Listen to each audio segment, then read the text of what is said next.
కామారెడ్డి జిల్లాలో వరదతో దాదాపు వేలాది ఎకరాల్లో పంట నష్టం జరిగింది.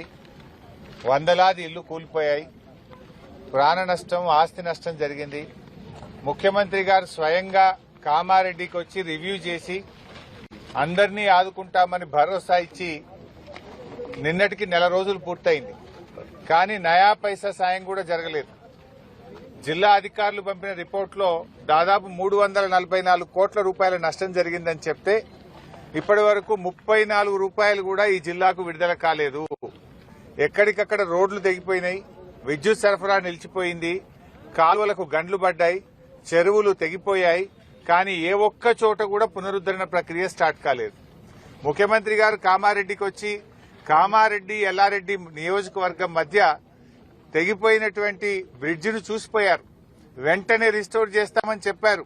నెల రోజులైనా ఈ రోజు కూడా ఎల్లారెడ్డి నియోజకవర్గం నుంచి కామారెడ్డికి బస్సులు నడవడం లేదు.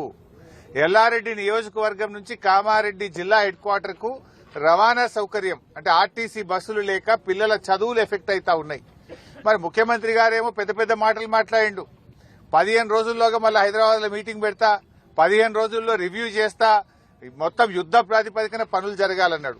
15 రోజులు కాదు కదా, నెల రోజులు అయిపోయింది. నెల రోజులైనా మళ్ళా రివ్యూ చేసింది లేదు.